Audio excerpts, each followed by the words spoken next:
இன்னைக்கு நம்ம சூப்பரான நான்வெஜ் விலாக் தான் பார்க்க போகிறோம்.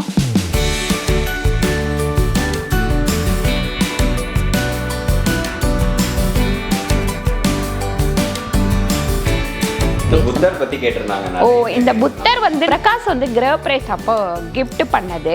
ஜன்னல்ல வந்து பஸ் போகிறது, லாரி போகிறது எல்லாமே இங்கே உட்காந்தா தெரியும். என்னோட மருமகளை, பெரிய மருமகளை வந்து ஏன் நீங்கள் ஒதுக்கி வைக்கிறீங்க, அவங்கள கூப்பிட மாட்டிங்களா அப்படின்லாம் கேட்டிருந்தீங்க. லஞ்ச் வந்து ரெடி ஆயிடுச்சு. என்னன்னு கேட்டிங்கன்னா சாப்பாடு, எறா வந்து கிரேவி, மீன் குழம்பு, அதுக்கப்புறம் மீன் வறுவல். உங்கள் சமையலோட ருசியை கூட்ட அம்மா சமையலோட மசாலா வாங்கி சமைச்சு பாருங்கள். அதோட சுவையே தனியாக இருக்கும். நம்மளோட வெப்சைட் லிங்க் வந்து கீழே கொடுக்குறேன். வெப்சைட்டில் நீங்கள் ஆர்டர் போட்டுக்கலாம். நம்மக்கிட்ட மசாலா, வத்தல், வடகம், ஊறுகாய், முறுக்கு மாவு, அதிர்ச மாவு, சீடை மாவு, இந்த மாதிரி எல்லா வகையான மாவு வகைகளும் நம்மக்கிட்ட கிடைக்கும். வணக்கம், நான் உங்கள் அம்மா சமையல் மீனாட்சி. இன்றைக்கி நம்ம சூப்பரான நான்வெஜ் விலாக் தான் பார்க்க போகிறோம். ஏன்னா இன்னும் ஒரு 2 நாள் தான் நம்ம சமைக்க முடியும். அப்புறம் புரட்டாசி பிறந்துடும். அப்போ வந்து சாப்பிட முடியாது. என்ன ரமேஷ்? அந்த புரட்டாசி மாசம் வந்து நான் வந்து ரொம்ப இதுவாக இருப்பேன். பெருமாள் வந்து சாப்பிட முடியாதுன்றதுக்காக காலையிலேயே போயிட்டு இதில் வாங்கிட்டு வந்துட்டோம். மீன் வாங்கிட்டு வந்துட்டோம். மீன், எறா அப்படி வாங்கிட்டு வந்துட்டோம். அதுக்கப்புறம் பார்த்தீங்கன்னா இந்த சோஃபா வந்து என்னம்மா சோஃபாவே காட்டல வீடியோலன்னு கேட்டிருந்தீங்க. குமரன் ஸ்டோர் போய் வாங்கிட்டோம். அவர் அனுப்புறதுக்கு கொஞ்சம் லேட் ஆயிடுச்சு. இதோட ரேட்டு பார்த்திங்கன்னா 35,000 ரூபாய். இதுவும் இதையே இங்கே போட்டிருக்கோம் அப்படின்னு பார்த்தீங்கன்னா, குபேரோட தொட்டியை தூக்கி அந்த பக்கம் மாற்றிட்டு, இந்த குபேரோட தொட்டி எடுத்து இந்த பக்கம் மாற்றிட்டு இந்த சோஃபாவை நம்ம அந்த சைடு போட்டுடலாம் அப்படின்னு பிளான் பண்ணியிருக்கோம். அதுக்கு கொஞ்சம் எலக்ட்ரிக்கல் வேலை இருக்குது. அதுக்கப்புறம் இன்னும் ஒன்று வாங்கியிருக்கோம். அம்மாவுக்கு வந்து ரொம்ப நாளாக வாங்கணும் அப்படின்னு ஆசை. ரெக்லைனர். அப்புறம் சுனிதாக்காவுக்கு போனப்போ சுனிதாக்கா கூட சொன்னாங்கம்மா ரொம்ப கம்ஃபர்ட்டாக இருக்குமா, வாங்கிக்கங்க, அம்மாவுக்கு ஒன்று வாங்கி கொடுங்க அப்படின்னாப்ல. அதனால தம்பி வந்து இதையும் சேர்த்து வாங்கினாப்ல. இது ஒரு 15,500. ரொம்ப இதுவாக இருக்குது. இது அம்மாவுக்கு வந்து தூக்கம் வரல அப்படின்னா அதில் போயிட்டு நான் இங்கே உட்காந்துட்டு இங்கே நைட்டு வேடிக்கை பார்த்துக்கிட்டே இருப்பேன்.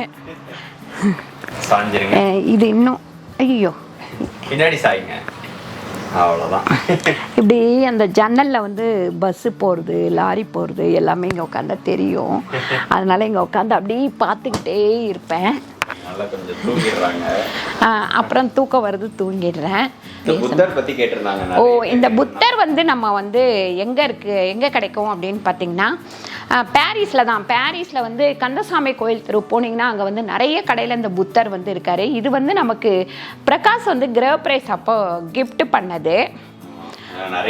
4,800 ரூபாயோ என்னவோ சொன்னாப்ல, எனக்கு தெரியல. 4,000 ரூபாய்க்கு மேலே ஏதோ சொன்னாப்ல. 500 இல்லை 800 தெரியல. இது வந்து நம்ம தேய்ச்சோம்னா இதே கலரில் தான் இருக்கும். தேய்ச்சி நல்லா இது லெமன் போட்டு தேய்ச்சி இப்படி வச்சோம்னா இதே கலரில் தான் இருக்குது. பளிச்சுன்னுலாம் ஒன்றும் ஆக மாட்டேங்குது, இப்படியே தான் இருக்குது. நல்லா இருக்கு. நிறைய பேர் கேட்டிருந்தீங்க லாஸ்ட் வீடியோவில். ஆமாம், சோஃபா பற்றி என்னம்மா சொல்லாமல் இருக்கீங்க, புத்தர் பற்றி எங்கே நிறைய பேர் இன்ஸ்டாகிராமில் வந்து எங்கே வாங்கினீங்க ப்ரோ அப்படின்னு கேட்டிருந்தீங்க. பாரிஸில் கந்தசாமி கோயில் தெருவில் அங்கே கேட்டு போனீங்கனாலே இந்த புத்தருங்கனை வந்து நிறைய மாடல். அதுக்கப்புறம் இன்னொரு கடையில் கூட இருக்குதுன்னு நினைக்கிறேன். அது பேர் என்ன, எத்ராஜ், அதில் கூட இருக்குது உங்களுக்கு. நிறைய இடத்துல இருக்குது. ஆமாம் ஆமாம், சமைக்க போயிடலாம். சரி. ஆமாம் சொல்கிறேன். இப்போ வந்து நான் வந்து வஞ்சரம் மீன் வாங்கியிருக்கேன், வவ்வால் மீன் வாங்கியிருக்கேன். அதுக்கப்புறம் எறா 1 கிலோ வாங்கியிருக்கேன். இப்போ வஞ்சரம் மீன் வந்து நம்ம எப்பவும் இந்த புளி எல்லாமே போட்டுருவோம் இல்லைங்களா. இதில் வந்து 150 கிராம் புளி கரைச்சி வச்சுருக்கேன். அதை அப்படியே ஊற்றிக்கலாம். உப்பு வந்து 2 ஸ்பூன் போட்டுக்கலாம். அதுக்கப்புறம் மஞ்சத்தூள் பார்த்திங்கன்னா ஒரு 1/2 ஸ்பூன் போட்டுக்கலாம். அடுத்து நம்ம குழம்பு மிளகாத்தூள் நான் வந்து ஒரு 8 பேர்த்துக்கு வைக்கிறேன். அதனால் 4 பேருக்கு வைக்கிறாங்கன்னா 5 ஸ்பூன் போட்டிருக்கேன். இப்போ வந்து குழம்பு மிளகாத்தூள் 5 ஸ்பூன் போட்டிருக்கேன். மொத்தமாக போட்டுட்டு நான் சொல்கிறேன். ஒரு 2 ஸ்பூன் அளவுக்கு வெறும் மிளகாத்தூள். இது காஷ்மீர் மிளகாத்தூளா? இல்லை, தனி மிளகாத்தூள் தான். எல்லாமே நம்மளுடைய ஓன் ப்ராடக்ட் தான். ஆமாம். இல்லை, வெப்சைட்டில் நீங்கள் லிங்கை கிளிக் பண்ணி வாங்கிட்டீங்கன்னா வீட்டுக்கு வந்துடும். இப்போ நிறைய பேர் வெப்சைட் வந்து ரொம்ப யூஸ்ஃபுல்லாக இருக்குன்னு சொல்லிட்டு இருக்காங்க. ஓ அப்படியா? ஆமாம், அது இன்னும் கொஞ்சம் அப்டேட் பண்ண வேண்டியதெல்லாம் இருக்குது. எங்களுக்கு வந்து ட்ராக்கிங் வரல ப்ரோ அப்படின்லாம் நிறைய பேர் சொல்லிட்டு இருக்கீங்க. அது எல்லாமே உங்களுக்கு இன்னும் ஷார்ட் அவுட் பண்ணிடுவோம்.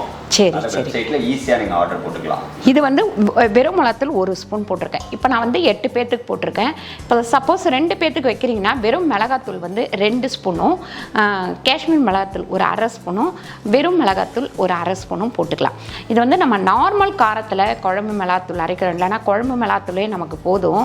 ஆல்ரெடி நம்ம வீட்டில் அரைச்சேன் அப்படின்னாக்கா நான் வந்து அப்படி கொஞ்சம் காரம் கூட அரைப்பேன். இப்போ நம்ம எல்லாருக்கும் சேல் பண்ணுறதுட்டு நார்மல் காரத்தில் அரைக்கிறேன். அதனால் நான் வெறும் மிளகாத்தூளும் காஷ்மீர் மிளகாத்தூளும் இதில் சேர்க்குறேன். இதுதான் வித்தியாசம். இப்போ இதில் வெங்காயம் தக்காளி இதெல்லாம் அரைச்சி கொட்டிட்டு அடுப்பில் தூக்கி போட்டுருவோம். பூண்டு வந்து தோலோட ஒரு 10 பல்லு சேர்த்துருக்கேன். அப்புறம் வெங்காயம் வந்து பார்த்திங்கன்னா ஒரு 1/4 கிலோ அளவுக்கு வெங்காயம், சின்ன வெங்காயம். இதை வந்து அரைச்சிருவோம்.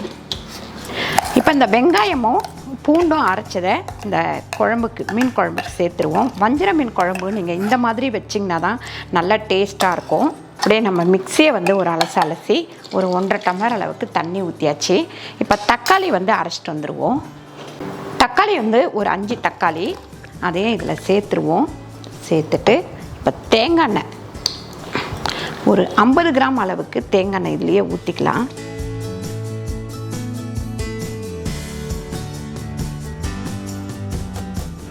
இது எல்லாத்தையும் சேர்த்து நல்லா நம்ம இப்படி ஒரு கிண்டிடுவோம். 1 டம்ளர் அளவுக்கு தண்ணி ஊற்றிடலாம். தண்ணி ஊற்றிட்டு இதை மூடி வச்சுருவோம். நல்லா கொதிக்கட்டும். இஞ்சி பூண்டு பேஸ்ட் வந்து 2 ஸ்பூன் எடுத்திருக்கேன். மீன் வறுவல் மசாலா வந்து ஒரு 3 ஸ்பூன் எடுத்துக்கலாம். இதில் வந்து உப்பு எல்லாமே இருக்குது. சிலர் வந்து கொஞ்சம் அதிகமாக உப்பு சேர்க்குறீங்க அப்படின்னா கொஞ்சம் உப்பு சேர்த்துக்கலாம். இப்போ நான் வந்து வெறும் மிளகாத்தூள் ஒரு 2 ஸ்பூன் அளவுக்கு சேர்க்குறேன். ஏன்னா நான் வந்து ஒரு 1.5 கிலோவிலேருந்து 1.25 கிலோ மீன் இருக்கும். அதனால் இது வந்து காஷ்மீர் மிளகாத்தூள் ஒரு 1.5 ஸ்பூன் சேர்த்துக்கலாம். அதுக்கப்புறம் கார்ன்ஃப்ளவர் மாவு ஒரு 3 ஸ்பூன் அளவுக்கு. இப்போ சப்போஸ் நீங்கள் ஒரு 1/2 கிலோ மீன்னா இந்த மீன் வறுவல் மசாலா மட்டுமே போதும் உங்களுக்கு. 3/4 ஸ்பூன் அளவுக்கு உப்பு சேர்த்துக்கலாம். அதுக்கப்புறம் தேங்காய் எண்ணெய் வந்து இதில் கொஞ்சம் ஒரு 2 ஸ்பூன் அளவுக்கு தேங்காய் எண்ணெய் சேர்த்துக்கலாம். இப்போ நம்ம தண்ணி ஊற்றிக்கலாம். லெமன் பார்த்திங்கன்னா ஒரு லெமன் புழிஞ்சிக்கலாம். இப்போ நல்லா வந்து இதை மிக்ஸ் பண்ணிக்கலாம். பத்தலைன்னா கொஞ்சமாக நம்ம தண்ணி விட்டுக்கலாம்.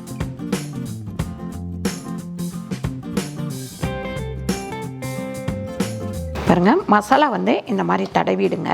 இப்படி ஓரமாக எடுத்துருங்க. ஏன்னா நம்ம இதுக்குள்ளவே தான் வைக்க போகிறோம். இப்படி மசாலா தடவி ஒன்று ஒன்றா வச்சுருவோம். கடைசியில் எல்லாத்தையும் சேர்த்து ஒரு பெரட்டி வச்சிடலாம். பாருங்கள், மசாலா இந்த மாதிரி பெரட்டிட்டு நம்ம மூடி வச்சிடலாம். பாருங்கள், இது இறா வந்து தொக்குக்கு நான் வந்து தேங்காய் எண்ணெய் ஊற்றிக்கிறேன். ஒரு 5 ஸ்பூன் அளவுக்கு எண்ணெய் ஊற்றிருக்கேன்.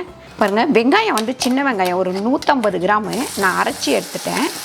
இதில் சேர்த்துருவோம். அதுக்கப்புறம் இஞ்சி பூண்டு பேஸ்ட்டு 1 ஸ்பூன் சேர்த்துக்கலாம். இது இறா தொக்குக்கு. பாருங்கள், இந்த வெங்காயம் வதங்கிட்டு இருக்கும் போதே ஒரு 4 தக்காளி அரைச்சி ஊற்றிக்கலாம். இதில் பாருங்கள், 4 தக்காளி நல்லா அரைச்சி இதில் ஊற்றியாச்சு.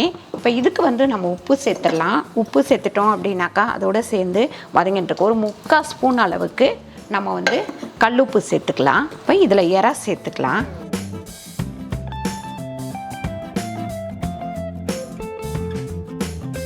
பாருங்கள், ஜீரகப்பொடி ஒரு 3/4 ஸ்பூனு, அதுக்கப்புறம் சோம்பு பொடி ஒரு 1/2 ஸ்பூனு, வெறும் மிளகாத்தூள் 2 ஸ்பூன்.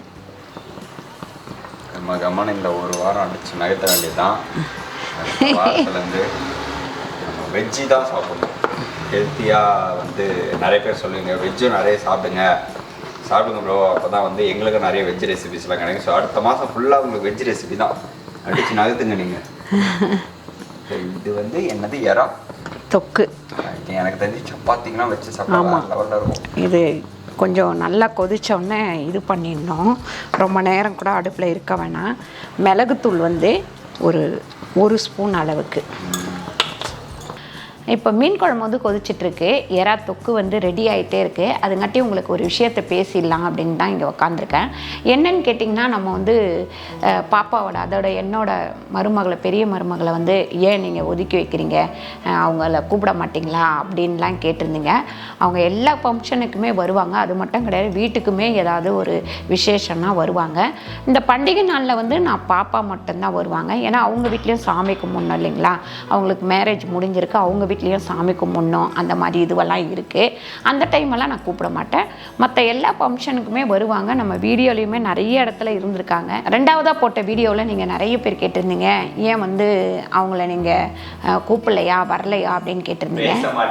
பேச மாட்டிங்களா நல்லாவே பேசிப்போம், ஃபோன்லலாம் நல்லா பேசிப்போம். அந்த இடத்துல வந்து நான் எல்லாரையும் கவனிச்சுட்டு, அவங்க வந்தவுடனே வாமா அப்படின்னு சொல்லிட்டு உட்கார சொல்லிவிட்டு பாப்பாவை பேச சொல்லிவிட்டு அதுக்கப்புறம் சாப்பிடலாம் நான் தான் கூப்பிட்டு போனேன். இந்த மாதிரி எல்லாமே பண்ணுவோணுமோ. மற்றவங்களெல்லாம் கவனிச்சிட்டு இருக்கும் போது அவங்க வந்து உட்காந்துட்டு இருந்தாங்க. அதுதான் விஷயம். நம்ம பேசுகிறத காட்டலன்றதுக்காக அப்படி கேட்டிருப்பாங்கன்னு நினைக்கிறேன். அதெல்லாம் நல்லாவே நாங்கள் பேசுவோம். 2 பேரும் ஃபோன்லலாம் பேசினா ரொம்ப நேரம்லாம் பேசுவோம். அதெல்லாம் எந்த பிரச்சனையும் இல்லை. ஏன்னா நீங்கள்லாம் கேட்டதுக்காக இதை வந்து நான் சொல்கிறேன். சரி, அதுதான் கேட்டிருந்தாங்க. சரி, அதை சொல்லிடலாம். ரெடி ஆயிடுச்சாங்க. தோ குழம்பு வந்து நல்லா கொதிச்சிருச்சு. இப்போ மீன் வந்து சேர்த்துக்கலாம். நம்ம நல்லா கொதிக்கும் போது அப்படியே போட்டோன்னா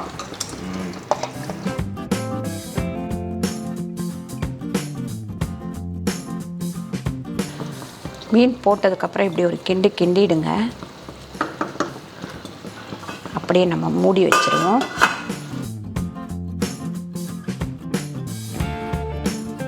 பாருங்க, இந்த மாதிரி நல்லா கிரேவி மாதிரி வந்தவுடனே இதை இறக்கிடணும். நல்லா அந்த பச்சை வாடை போயிடணும். வெங்காயம், தக்காளி இதெல்லாம் நல்லா வதங்கி மசாலா போடுறோம் இல்லைங்களா, அந்த வாசனையும் போயிட்டு நமக்கு வந்து அந்த பச்சை வாடை போயிட்டு மசாலா வெந்த வாசனை வரும். அந்த டைமில் தான் இதை எடுக்கணும்.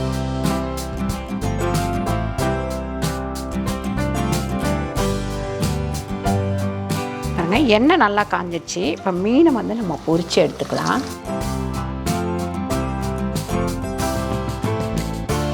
பாருங்க, 2 பக்கமும் திருப்பி போட்டு நல்லா வந்து வெந்துருச்சு. இன்றைக்கி வந்து நீ ஆசைப்படுற மாதிரியே கலர் மசாலாவோட மசாலாவோடவும் இருக்குது. இன்னும் கொஞ்சம் நான் எதிர்பார்த்தேன். இன்னும் கொஞ்சம். இன்றைக்கி மத்தியானம் லன்ச் வந்து ரெடி ஆயிடுச்சு. என்னன்னு கேட்டிங்கன்னா, சாப்பாடு, எறா வந்து கிரேவி, மீன் குழம்பு, அதுக்கப்புறம் மீன் வறுவல். இன்றைக்கி நம்ம இந்த மீன் குழம்பு வந்து தாளிக்கவே இல்லை. தாளிக்காத ஒரு மீன் குழம்பு. இந்த மீன் குழம்பு இந்த மாதிரி வச்சிங்கன்னா உங்களுக்கு ஒரு 2-3 நாள் அப்படியே வெளியே வச்சே சாப்பிட்லாம். ரொம்ப டேஸ்ட்டாக இருக்கும். இந்த மாதிரி நீங்களும் வீட்டில் ட்ரை பண்ணி பாருங்கள். ஒரு வாரம் நான்வெஜ்ஜாக சாப்பிட்டு என்ஜாய் பண்ணுங்கள். அடுத்த வாரத்துலேருந்து வெஜ்ஜு தான் நமக்கு. இந்த வீடியோ உங்களுக்கு பிடிச்சிருந்தா லைக் பண்ணுங்கள், ஷேர் பண்ணுங்கள், சப்ஸ்கிரைப் பண்ணுங்கள், ஃபேஸ்புக்கில் ஷேர் பண்ணுங்கள், மறக்காமல் கமெண்ட் பண்ணுங்கள். நன்றி, வணக்கம். பாய்.